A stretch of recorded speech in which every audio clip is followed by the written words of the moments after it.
Assalamualaikum warahmatullahi wabarakatuh. Selamat pagi anak-anakku semua.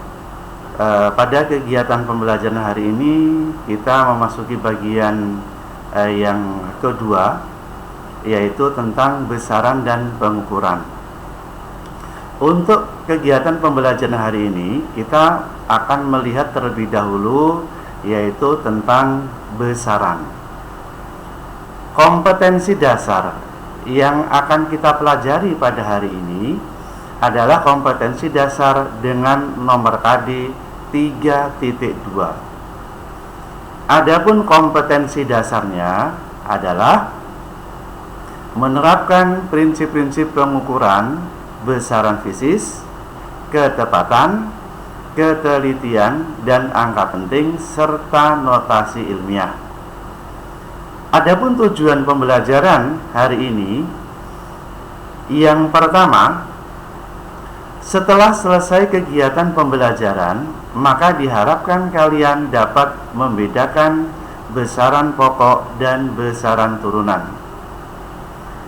Yang kedua, dapat menerapkan konsep dimensi suatu besaran.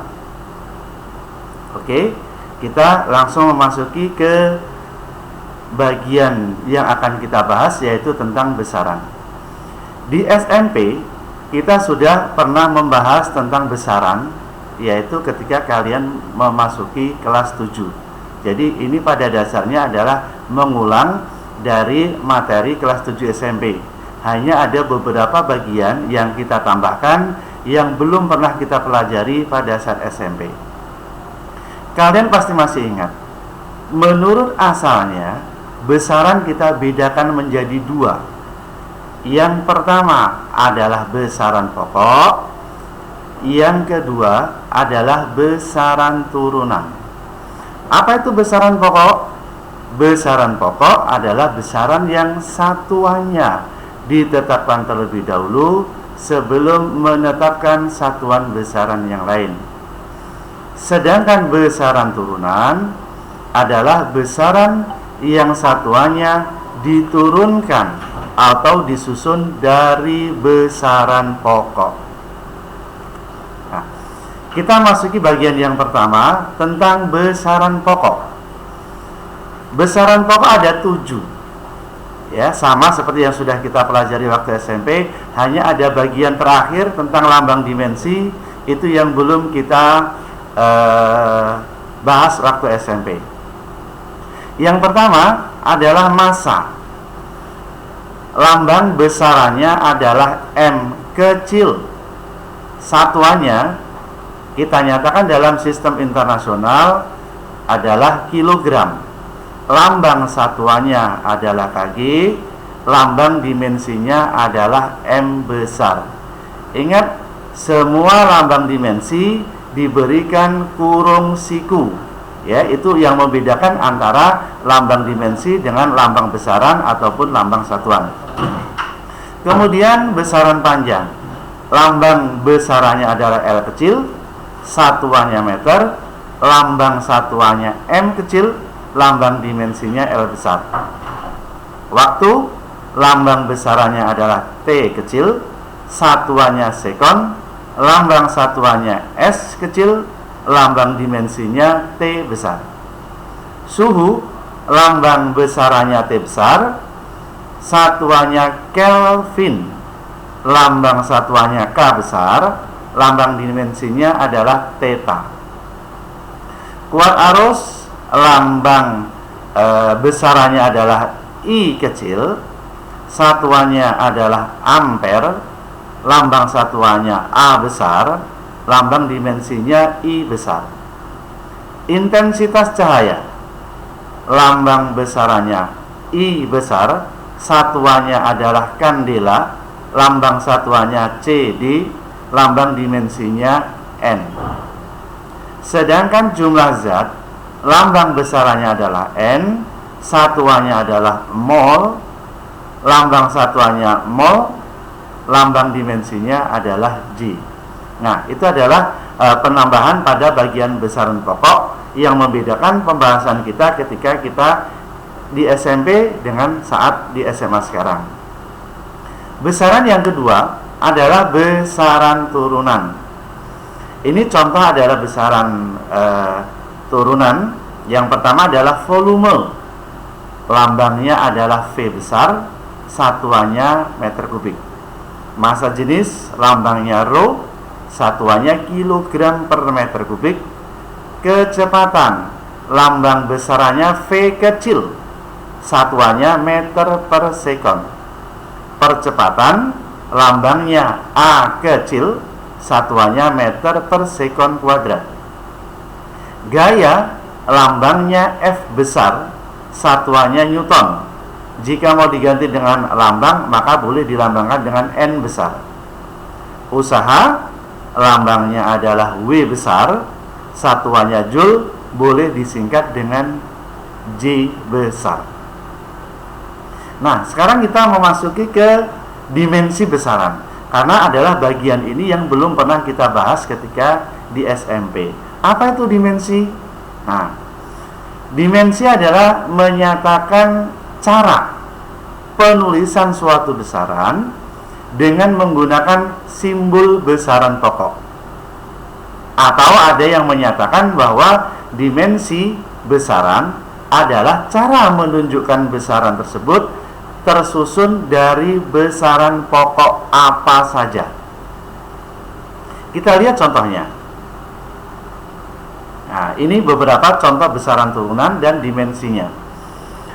Contoh yang pertama, volume. Itu lambang dimensinya L pangkat 3. Nah, di situ terlihat bahwa yang menyusun besaran volume itu hanya dimensi L. Maka kesimpulan kita bahwa volume tersusun dari besaran pokok panjang. Percepatan. Lambang dimensinya L T pangkat min 2. Di situ terlihat ada dua dimensi, yaitu L dan T. Maka kesimpulan kita, percepatan tersusun dari besaran pokok, panjang, dan waktu. Sedangkan gaya, dimensinya adalah M, L, T pangkat min 2. Di situ ada tiga besaran, massa, panjang, waktu. Jadi yang menyusun besaran gaya adalah besaran pokok, massa, panjang, dan waktu. Nah, itu kira-kira contoh dari dimensi. Kalian boleh mencari sumber-sumber lain untuk memperkaya pengetahuan kalian. Silahkan dicari untuk besaran-besaran turunan yang lain, dimensinya seperti apa. Oke, nah sekarang kita lihat cara menentukan dimensi suatu besaran. Nah, kalau kita kan tidak mungkin menghafalkan semua besaran fisika, itu kita hafalkan dimensinya.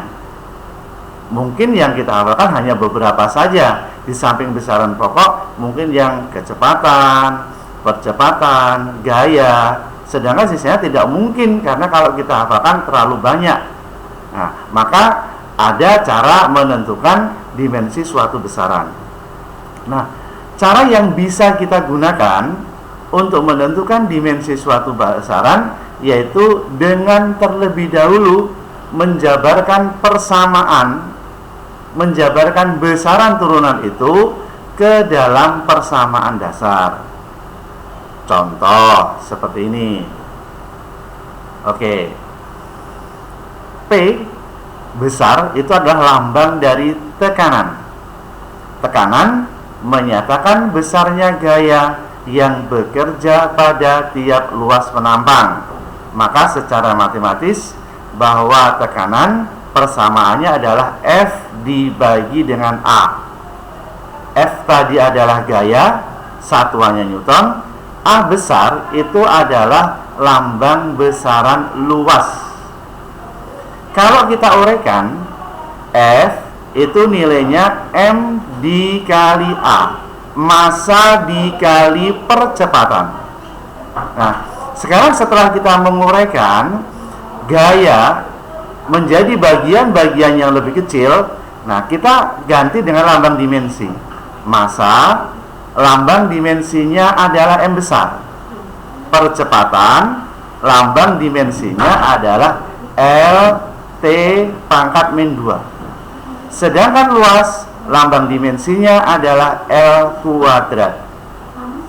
Maka jika kita sederhanakan, kita bisa menyimpulkan bahwa lambang dimensi dari tekanan adalah ML min 1 dikali T pangkat min 2. Nah, ini adalah contoh cara menentukan lambang dimensi suatu besaran turunan. Kalian silakan buka buku paket kalian, dipelajari lagi, cari contoh-contoh besaran lain selain tekanan. Boleh di buku paket, boleh buku fisika penunjang lainnya, boleh silakan buka internet. Yang penting kalian harus mencari contoh-contoh lain, jangan hanya satu contoh ini saja.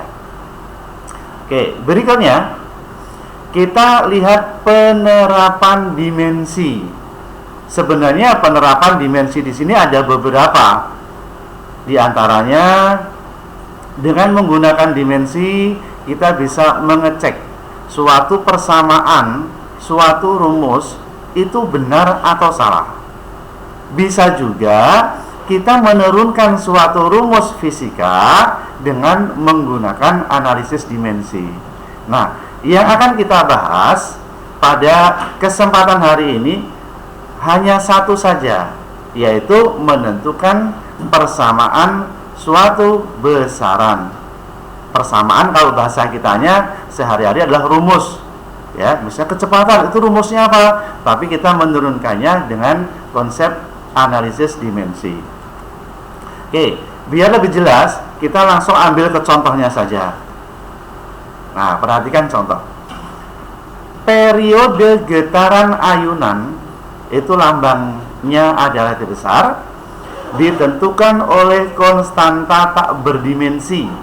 Dalam hal ini konstanta tak berdimensi saya lambangkan dengan K kecil.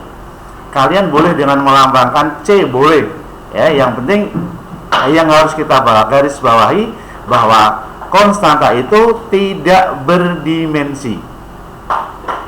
Kemudian variabel yang kedua adalah panjang tali, lambangnya L kecil, dan percepatan gravitasi, lambangnya G kecil. Dengan analisis dimensi, tentukan persamaan periode ayunan. Nah, kunci kita sekarang bahwa kita akan mencari persamaan periode. Kemudian kita perhatikan variabel apa saja yang mempengaruhi periode. Di sini ada 3. Ada konstanta yang tidak punya dimensi, ada panjang tali, ada percepatan gravitasi.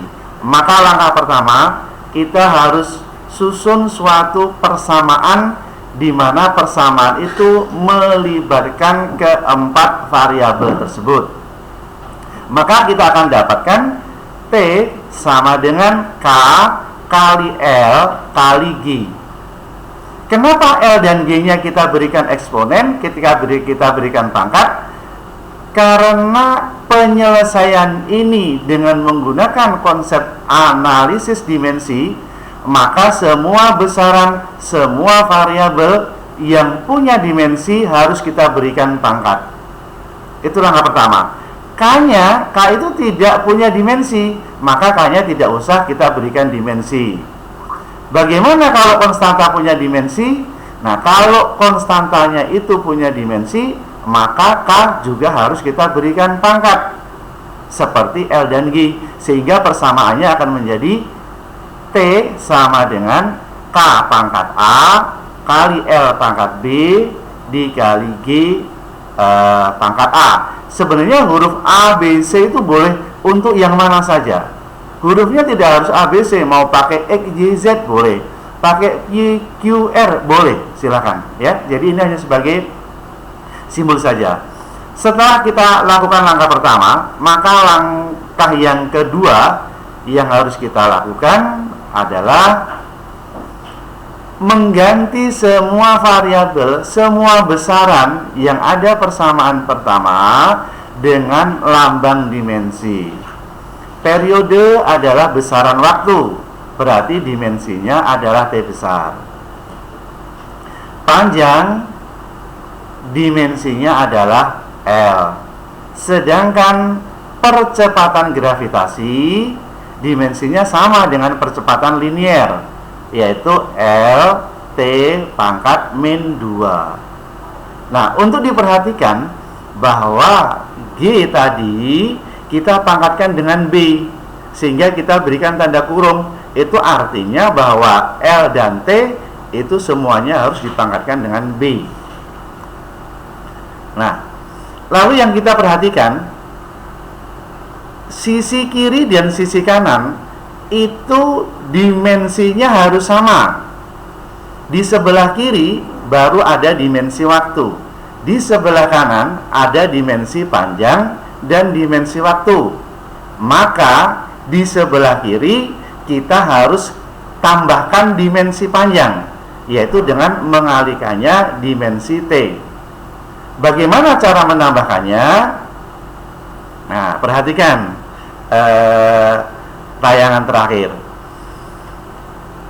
Menurut aturan matematika, kita boleh mengalihkan suatu bilangan atau sesuatu itu dengan apa saja, dengan catatan pengalinya itu bernilai 1.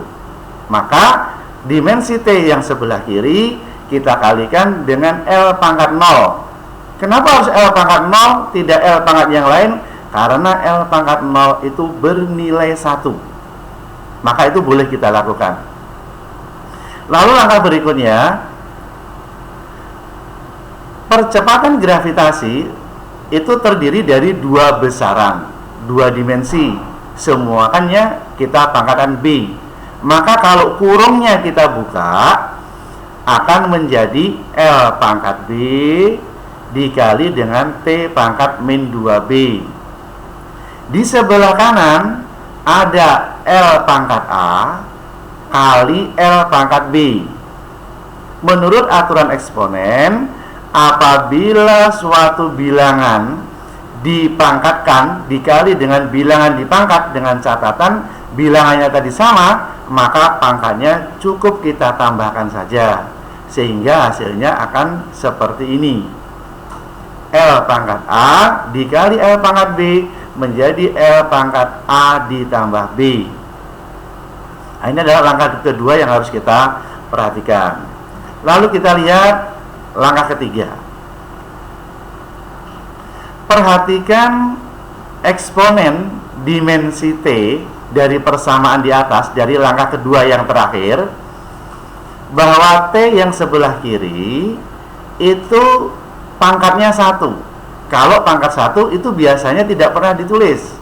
Jadi T itu sama saja T pangkat 1. Kemudian T yang sebelah kanan pangkatnya adalah min 2B. Maka kalau kita buat persamaan eksponennya, 1 sama dengan min 2B. Sehingga jika kita hitung, nilai B-nya bernilai min setengah. Lalu perhatikan, untuk eksponen dimensi besaran panjang, dimensi L. Untuk L yang sebelah kiri, pangkatnya 0. Untuk L yang sebelah kanan, pangkatnya A plus B. Maka jika kita buat persamaan eksponennya, 0 sama dengan A ditambah B. Jika nilai B kita masukkan min setengah, sesuai dengan nilai yang sudah kita dapatkan di atas, maka akan kita peroleh nilai A-nya setengah. Langkah keempat, kita kembali ke persamaan pertama yang sudah kita susun, yaitu T sama dengan K kali L pangkat A kali G pangkat B. Sekarang masukkan nilai A-nya setengah, nilai B-nya setengah. Maka akan kita dapatkan persamaan T sama dengan K kali L pangkat setengah kali G pangkat min setengah. L pangkat setengah itu sama saja artinya dengan akar L. G pangkat min setengah itu artinya sama saja dengan 1 per akar G. Sehingga persamaan itu dapat kita buat dalam bentuk akar. Maka periode getaran persamaannya K kali akar L per G. Itu adalah persamaan akhir. Ternyata kita dari suatu besaran-besaran yang ada yang mempengaruhi suatu besaran lain, kita bisa menurunkan suatu persamaan atau bisa menurunkan suatu rumus. Jadi apabila kita suatu saat lupa rumus ini apa ya, kamu ingat saja besaran pokok penyusunnya apa, lakukan dengan konsep analisis dimensi. Oke, sekarang kita berlatih. Siapkan kertas coretannya, siapkan pulpennya. Kita ada latihan 2 soal untuk hari ini. Oke, ditunggu ya. Siapkan kertas dan pulpennya. Oke, kita lihat latihan pertama. Secara matematis, usaha dirumuskan W F kali delta S. Dengan W-nya menyatakan usaha, F-nya menyatakan gaya, delta S-nya menyatakan perpindahan. Tentukan dimensi usaha. Kalau yang masih bingung dengan delta S, masih terbawa dengan persamaan di SMP. Dulu di SMP pernah kita tuliskan W sama dengan F kali S. Boleh, tidak apa-apa. Ya, kalau dulu dibilangnya S-nya adalah jarak. Sebenarnya kita ambil delta S karena itu adalah perpindahan. Oke, saya berikan waktu 30 detik untuk mengerjakan. Nanti kita cocokkan dengan jawaban yang saya berikan. Silakan 30 detik dari sekarang.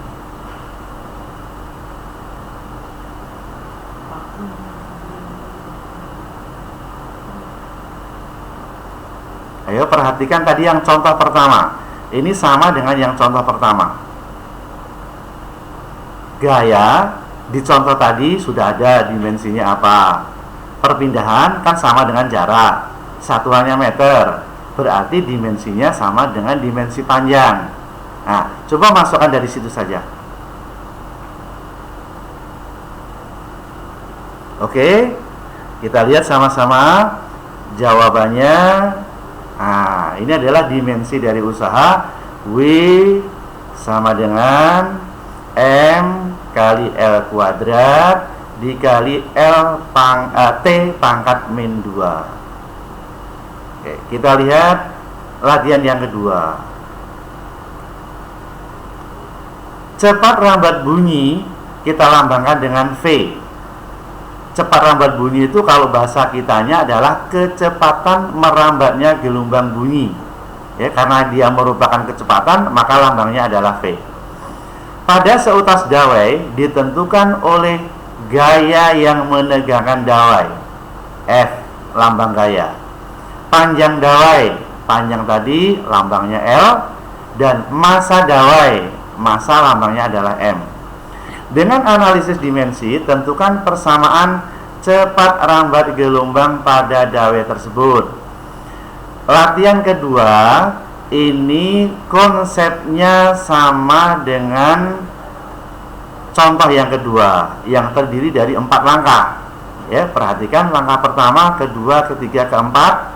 Lalu kerjakan nomor 2. Saya berikan waktu 30 detik dari sekarang.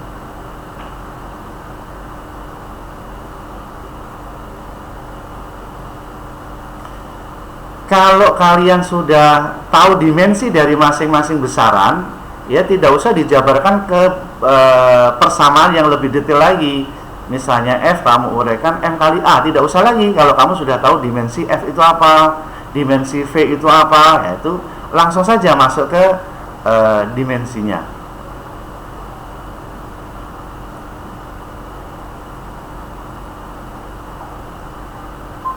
Oke, kita lihat jawabannya. Nah, ini jawabannya. Jadi, cepat lambat gelombang pada dawai itu dapat dirumuskan akar F dikali L dibagi M. Nah, ini adalah cara menentukan suatu rumus dengan menggunakan lambang dimensi, dengan menggunakan analisis dimensi. Oke, anak-anak semuanya, untuk kegiatan pembelajaran hari ini kita akhiri sampai di sini. Apabila ada yang kurang jelas, masih saya berikan kesempatan bertanya, tetapi silakan pertanyaannya sampaikan di WA grup kelas. Kalian juga bisa pelajari buku-buku fisika lain yang materinya sesuai, atau silakan nanti buka di modul yang saya sampaikan di ringkasan di sana. Di sana ada contoh lain yang mirip dengan materi yang sudah kita bahas. Oke, selamat belajar, jangan putus asa, jangan pernah malu untuk bertanya. Selamat siang. Assalamualaikum warahmatullahi wabarakatuh.